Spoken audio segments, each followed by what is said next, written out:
new staff. Welcome to CPCD. This is your CACFP food service training brought to you. My name is Kelsey Carpenter, and I am the health education specialist here at CPCD. And then Angela Harple is our nutrition coordinator. She's a registered dietitian, and we make up the nutrition services team. We're a part of the health and nutrition department at CPCD. And today we're going to talk about all things food. And so here we go. Let's get started.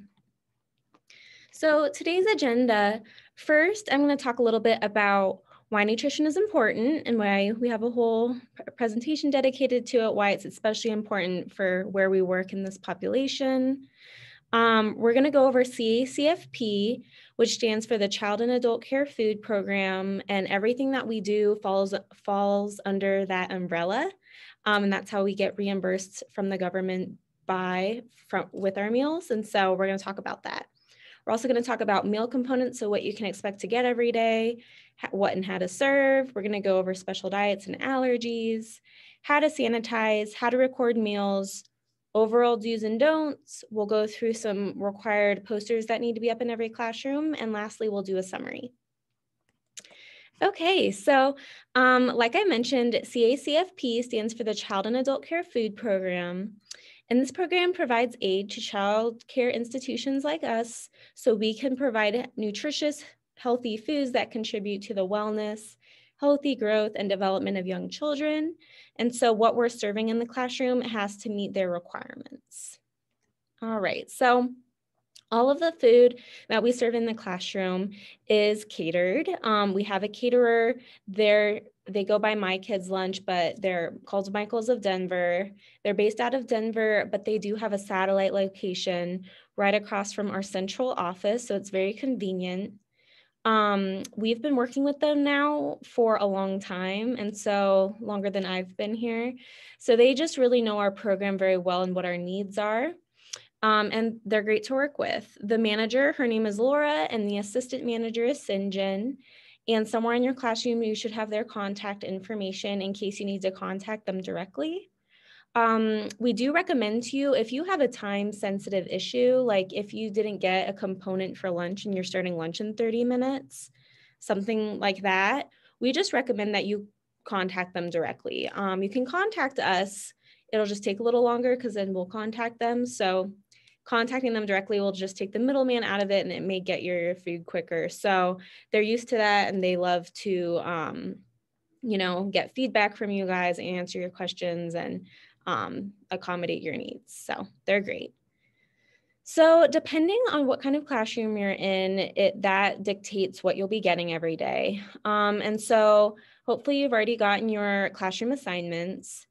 First, let's go over EHS. So if you're in an EHS classroom, so the little guys, the 0 to 3-year-olds, then you actually get the most. You get breakfast. So on Mondays, because it's a shorter day, you'll get breakfast and lunch. And then Tuesday through Friday, you'll get breakfast, lunch, and snack. And we give them a lot of food. They're little, but they also need to be eating on demand. And so it's really important that we have food available for them when they're hungry. So that's what EHS looks like. Now let's talk about extended day. So if you're in an extended day classroom, so the 7-hour classrooms, then you get breakfast and lunch daily.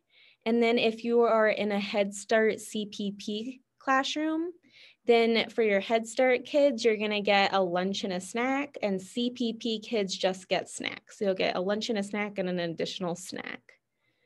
And I believe that's it. So if you are a classroom who gets breakfast, then we give you 3 components. So an important thing to remember is that our breakfast and lunch, so our meals, we always serve with milk, and that's a required component.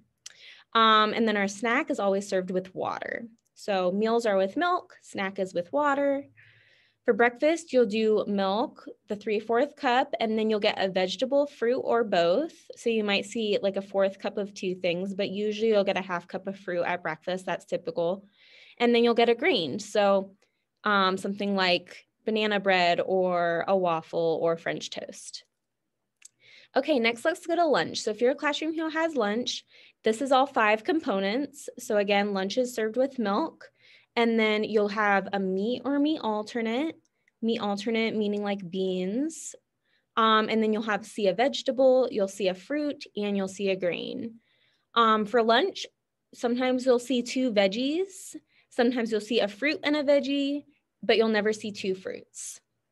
And then for snack, remember snack is with water, so you won't be drinking milk at snack, but then you'll get 2 of those things. So an example would be whole wheat crackers and apple slices. So apple slices would be your fruit and whole wheat crackers would be your grain. And that would be a full snack. So something important to remember is it is a little bit tricky as far as the milk is concerned. If a child, we always want to encourage milk. So if you're at mealtime, you need to ask the child if they want milk. If they don't want milk and they ask for water, you can give them water, but you should always be offering milk first. And you cannot have 2 cartons, like one with milk and one with water, and ask them which one they'd like. We cannot do that. We have to give them milk, and then if they don't want milk, we can give them water. So just want to make that very clear. Also, just want to make sure that you all remember it's important to serve water throughout the day. Oftentimes kids don't really pick up on the cues of being thirsty, so it's important that we're keeping them hydrated and we're offering that to them the entire school day. All right, so what to serve? So a little bit more about milk. It's a 3/4 cup serving at breakfast and lunch, no matter what age. So it's the same for EHS and preschool. And then milk will be delivered in gallons by the caterer. And then you will just need to pour a 3/4 cup portion into the cup for the children to drink. How we do it here is for kids that are 2 years old and under, we do serve them whole milk. And we do that because whole milk has the fat content that they need at that age.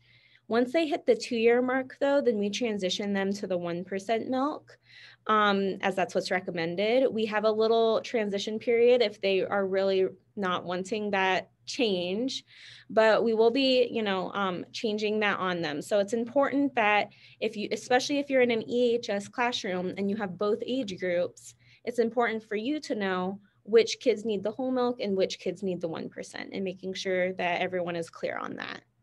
And then again, if a child refuses to drink milk, then water should be offered as an alternative.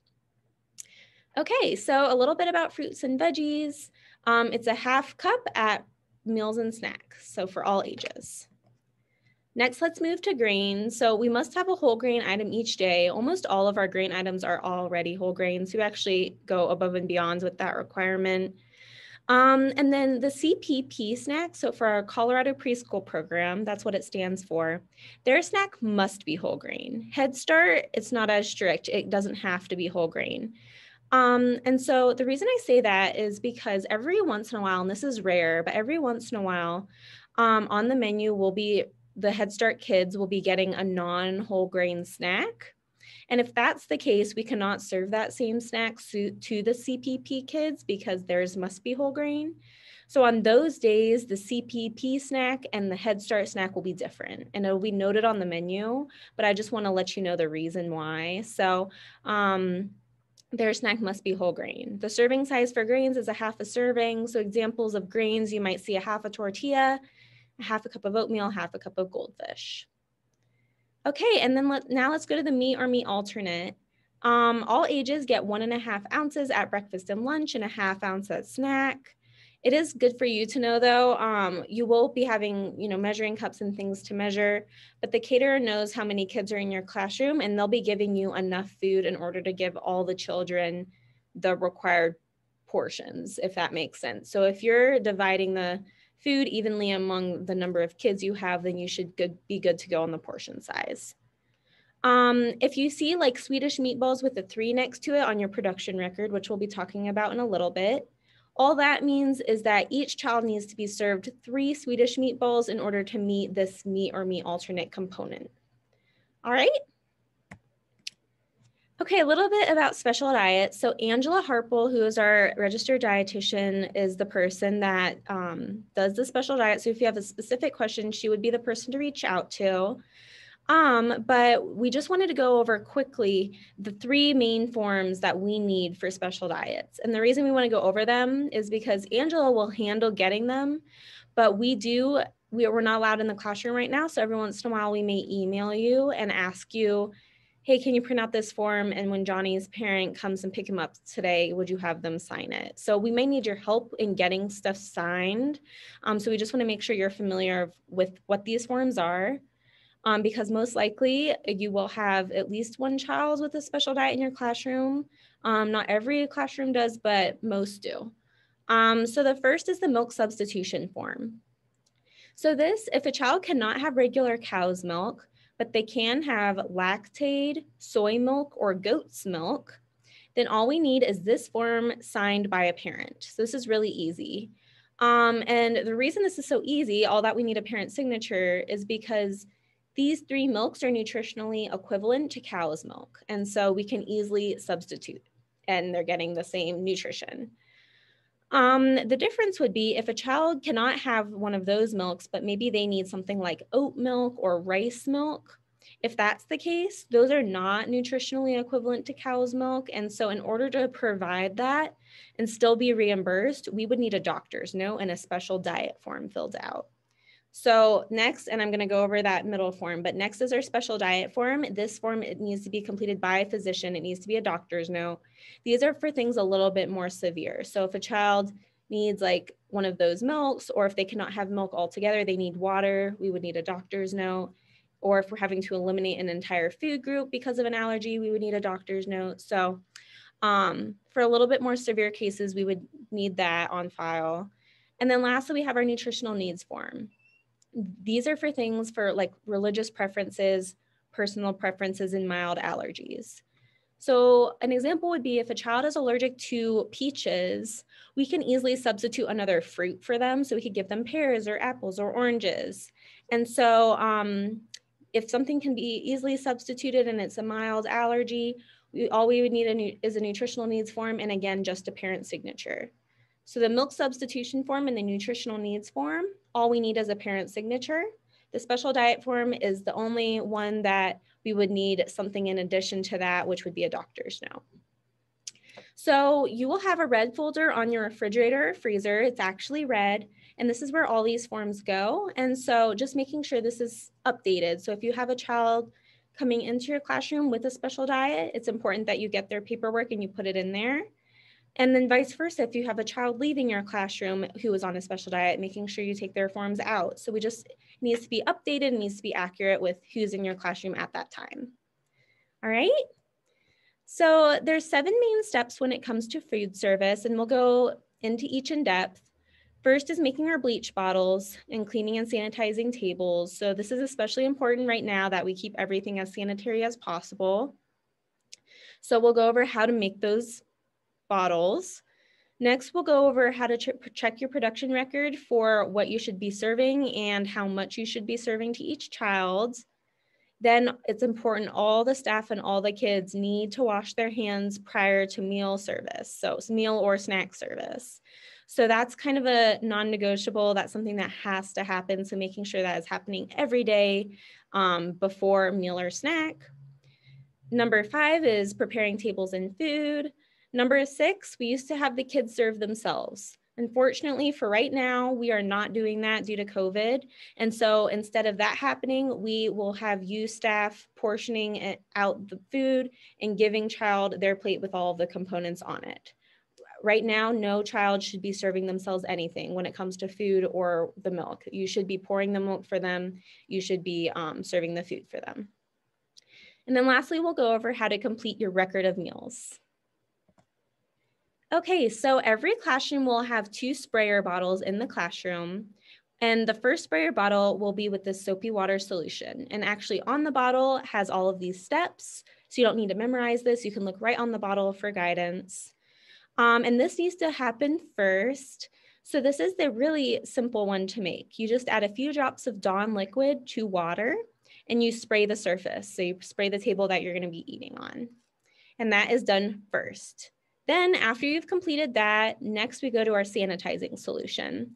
So this is our second step, and this is where we add bleach to water. Again, all of these steps will be on the sprayer bottle, but somewhere in the classroom you will have bleach test strips. And this is where you actually have to put the strip in and make sure it reads, it needs to read between 50 and 200 ppm 1 minute after making it. So you need to be testing this to make sure it's at the right strength in order to kill germs. And then you remix as needed. So if you were to make the solution today and tomorrow you test it and it's within that range, you are good to go and you won't need to remake it. But if it doesn't, you would need to remake it. So that's what we mean by remix as needed. And then the important thing to remember with this step is that once you spray, you actually have to let it dry for 5 minutes before you wipe off. So we want it to kind of soak in. So you spray, you wait 5 minutes, and then you can wipe it off. Once both of these processes have happened, so both the soapy water and the sanitizing solution, you need to begin the meal within 30 minutes. So you cannot do this too far ahead of time, otherwise you'd have to redo the whole process. So just make sure that you kind of have a good schedule going to where you'll make sure to start eating within 30 minutes after this has been completed. So that's how we clean. Now let's talk about how to serve. So right now we're doing the COVID style dining. We'll let you know when and if that changes, but each child should get their own plate, and it is the staff's job to portion out the food for each child. You'll be referring to your production record, which we'll be talking about later, but on that, it'll have what portion size is. So on that paper that we'll be talking about later, it'll say a half cup of this, and you'll have a measuring cup, and you'll put a half cup on each child's plate. Children on special diets, so those who have allergies, will have their own special bag labeled with their name.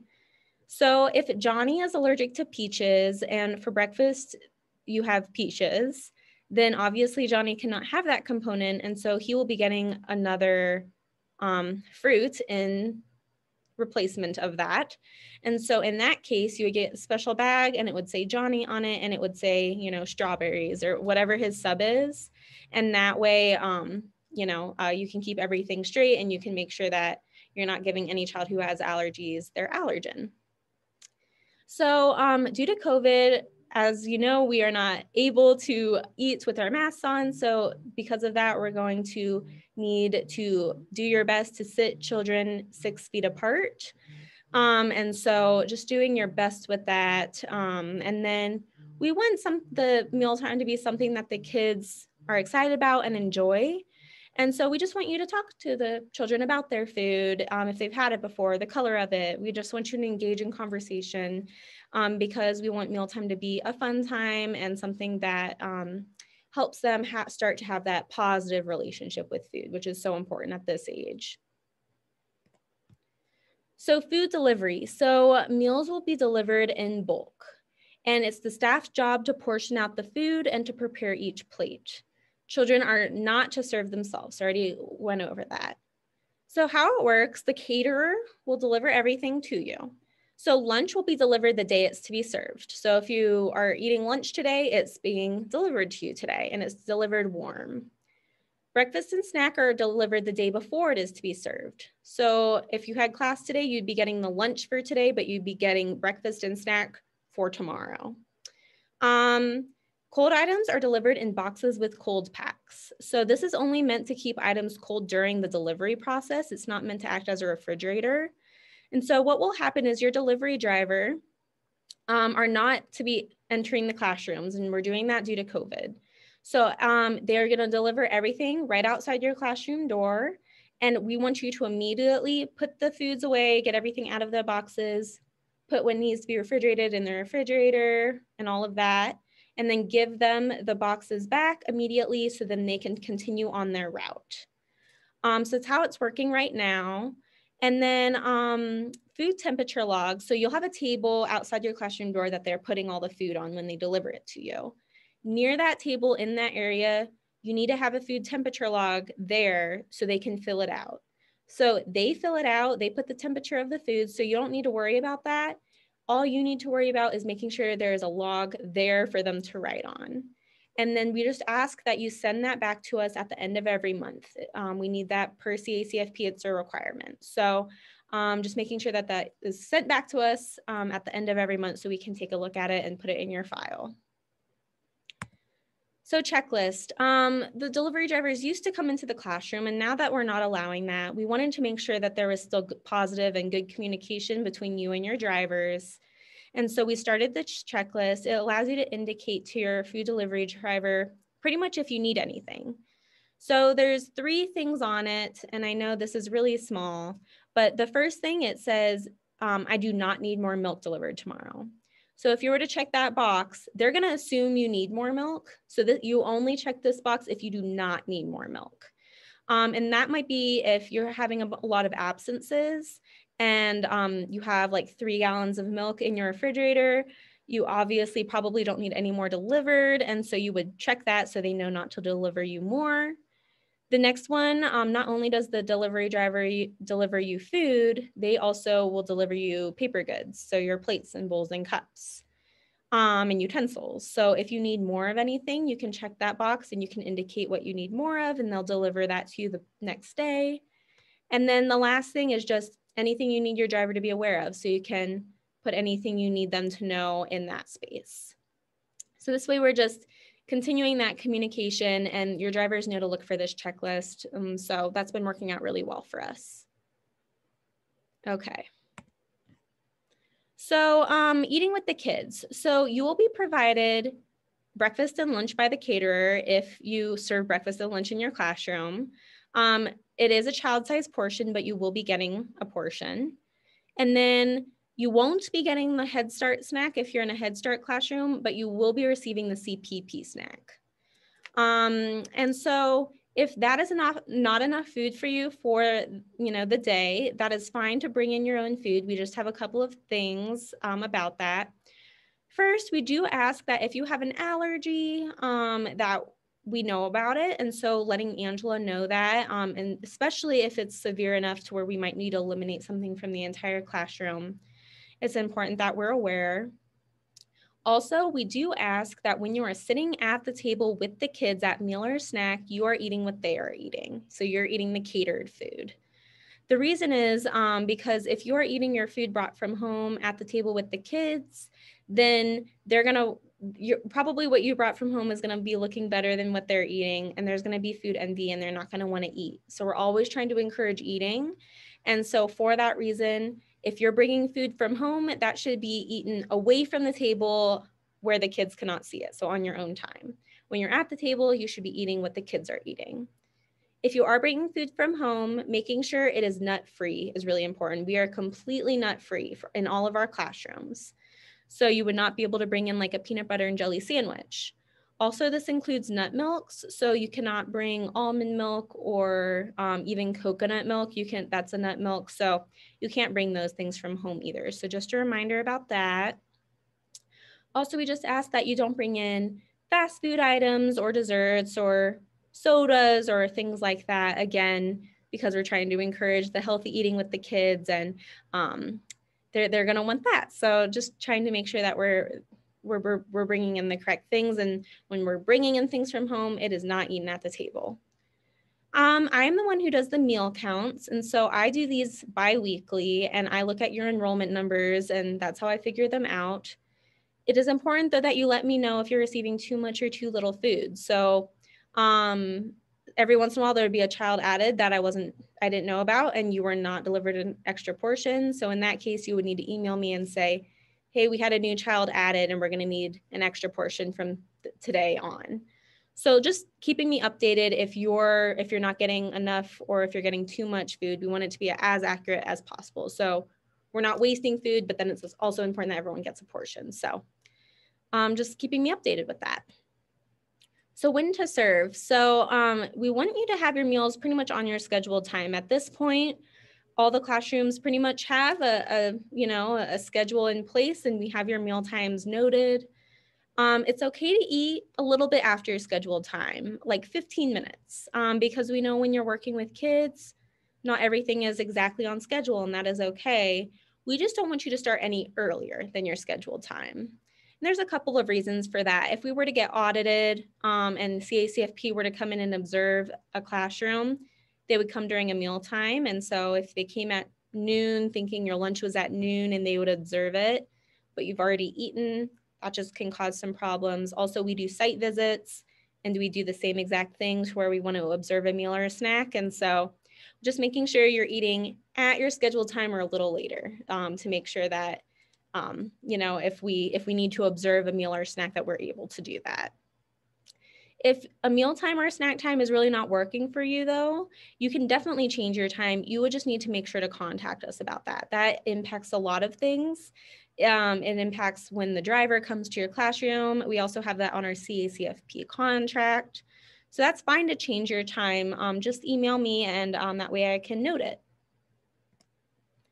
So attendance. So we want you to assign one staff member to complete this every day. It's on the iPad, and you just need to assign kids in and out when they get to the classroom and when they leave. And it's important that that's being done and then that's accurate. And the reason that it's important for nutrition is because when we go over your record of meals and let's say we see a child was claimed for a meal, so it looks like they were there that day, but then they weren't signed in or out that day, it just can cause confusion. And so just making sure that, you know, if a child leaves early, you're indicating the correct time and all of that. So making sure attendance is being done. So I've mentioned this a couple of times. What am I meaning by when I'm saying record of meals? Okay, so this is just when it's on your iPad and you're gonna have a list of kids in your classroom. And this is when you just check the kids off if they received the meal or snack. That's all I mean when I say record of meals. So you can claim if a child refuses to eat the food, but you are offering it and they are sitting at the table. So if Johnny, that's just gonna be my example child, but if Johnny is sitting at the table and you offer him his plate of food and he refuses it, he says he's not hungry, you still offered the food, and in that case, you would still claim that he received that meal, all right? The only way that you would not claim, first, if a child is absent, obviously they didn't receive the meal or snack, or if they refuse to come to the table, then we're also not able to claim them. So if they are having a tantrum in the corner and they won't even come to the table to sit, unfortunately, we can't claim in that situation. And so if we're not claiming, and claiming is like getting reimbursed. So if we're not getting reimbursed for a meal, then that means we're paying for it. And so we really do want to have you try your best to have all the kids at least sit there, and then most likely they'll eat something. But we want to be able to claim as much as we can. So we need this to happen within 30 minutes of the meal service. So we do recommend that you just do this right at the table. That way you're not having to remember later who was here, who was sitting at the table, who wasn't. It's just easiest to do it at the table. But if that's not possible, then just within 30 minutes is kind of our cutoff. Okay, so some overall rules and regulations, some overall do's and don'ts. We always want to support breastfeeding moms at all times. So if they have questions about it, that you can definitely bring them our way and we can get them some resources. Also we have like family meetings and picnics. We're not sure if those will be happening due to COVID, but if we ever have an event where we are having family members come into the classroom or anything like that, you would get extra money in order to provide food for the people coming. And so this is just a reminder, we want you to keep it as healthy as possible. Offering water throughout the day, as I mentioned, and then also sharing any suggestions or concerns with us. So you are seeing the kids and the meals more than we are. And so, and especially now that we're not able to enter the classroom, we really rely on you to let us know how things are going. If you know, you have feedback about the food or about the meal service, it's really important you just let us know, as you're probably not the only one feeling that way. So we would just really we really want to support you, and we really encourage you to let us know when things are going well and when they aren't. And then some don'ts. We never want to restrict the use of food as a punishment or reward. So if a child is being bad, we cannot tell them that they can't have snack then. We never want to put food into that equation. And so there's other ways to do that, but we never want to restrict the use of food as a punishment or reward. Also, this is the prime time for picky eating. So you will have picky eaters in your classroom, and then that's normal. So this is just a reminder that it takes time. On average, it takes 10 to 12 times of offering the same food before a child might choose to try it. So that's a lot of time. So just being patient and letting the child choose when they do and they don't want to eat. So we never want to force a child to eat. Sometimes we feel that they need to eat because we want them to have that energy, and we feel like they should be hungry. And we never want to say you have to eat, or take at least a bite. We never want to do that because we want them to have a positive relationship with food.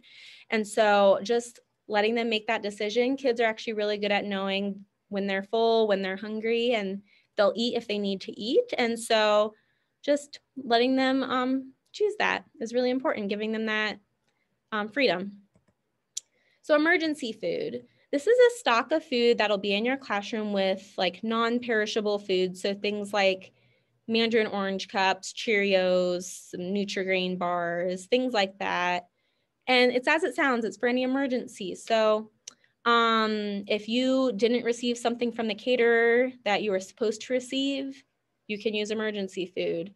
If a child or a staff member is hungry outside of meal or snack time, pull from your emergency food.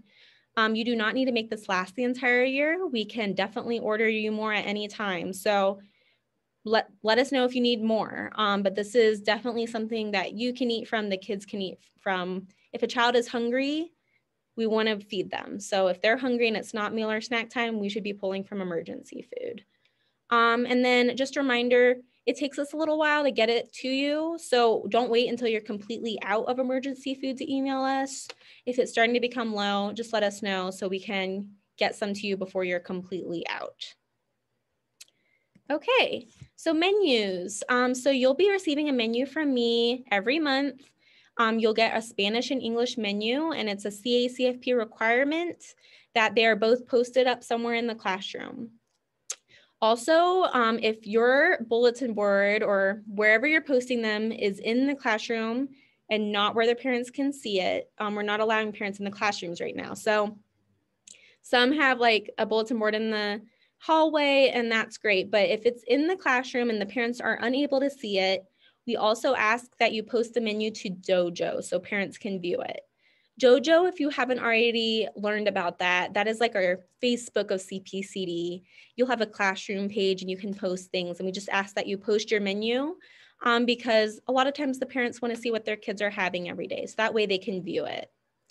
And then every once in a while, because this is done a whole month in advance, sometimes the caterer isn't able to get certain foods in, or sometimes the menu changes for a lot of reasons. And so this is rare, but if a change does happen, we want you to cross out what it says you're supposed to get and write down what you actually got. So if it said you're supposed to get peaches and you got pears, we want you to cross out peaches on your menu, write in pears.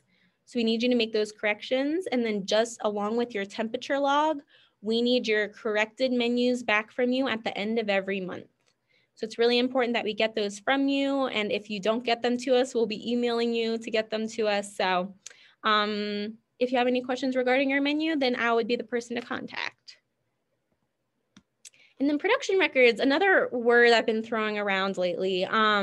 This is a more in-depth version of your menu. So the menu is the thing that's posted. The production record is for your viewing. On it, it'll have the foods you're supposed to be serving for that meal or snack, the serving size. And the really important thing on this is the special diet subs. So if a child can't have one of the components of the meal or snack, it'll have their name and what they're getting instead. And we really want you to double check our work. So we want you, if you have a special diet kid and you get food for that kid, we want you to check what you got with the production record, and we want it to be the same. So if it said that Johnny was supposed to get strawberries instead of peaches and you were delivered something different, every once in a while mistakes are made. So just making sure to double check our work, and what you were expecting to get is what you got, and just making sure that we're not making any mistakes with our allergies. And then I send these out every week on every Thursday. And then you'll also get a hard copy from the caterer on Friday. So you'll definitely have access to it. And that'll give you enough time before the new week to let us know if you have questions. That's what a production record looks like. I know it's small, but the highlighted portions are special diet subs. So you can see on Tuesday for lunch, There is a dairy-free, tomato-free, unitized lunch. So it just shows that that person is getting something different. They're getting a tomato-free version of the lunch. And that way, you know, to double check that that's actually what you got. Justice for All posters. That's exactly what it looks like. This is just a CACFP requirement that this poster is up in every classroom. So if you have seen that it's been torn down, or if you don't notice it, letting me know, I can email you one and have you print it out. There's also a lot of classrooms still have the old ones. So if you have something different than what this looks like, just email me and I'll get you to replace it, and just making sure this is in every classroom. All right. And then food projects. These happen 4 times a year. This is just an opportunity to get creative with healthy foods with the kids. We want them to be excited about healthy foods. These are 2 of the examples we've done in the past, the breakfast sushi and the teddy bear toast. We have 3 more for the rest of the school year. And so you will have the opportunity to participate. I'll try to send instructions to you a week beforehand. And then the caterer will deliver you all the food as they normally would. Sometimes these replace a meal or snack, and sometimes they're in addition to, but all of that information I'll send out, and it'll just be a fun little activity for you to do with the kids. And then site visits. So Angela and I used to come into the classroom and we had a checklist of things we would go over with you. For right now, we're still unable to come to the classroom, so these are being done over the phone. It's the CACFP requirement that we visit every school 2 to 3 times a year, every school, so every site, and there's multiple classrooms at every site. So we may or may not see you more than once, but what we'll do is we'll email you and we'll try to set up a good time to give you a call. And the call will take 10 minutes or less. We just have a checklist to go over. And then something new this year, we also have to see some stuff. So you have the option to either FaceTime us during our call or sending us videos and pictures. And we'll have a list of things that we need from you. But we'll give you all that information via email. So just don't be surprised if we email you about that. Any staff member can complete that for us. And this is just a way to catch things before CACFP does, making sure everything is being done correctly. And then that's also a great opportunity for you to ask us questions and give us feedback on the food. All right, and then we have another video for you, so go ahead and watch that. That is done by Angela Harple, and email Dorothy or email Angela or I once you have viewed both presentations, and that way we can give you credit for completing our CACFP training. All right, thank you so much and welcome to CPCD. Bye.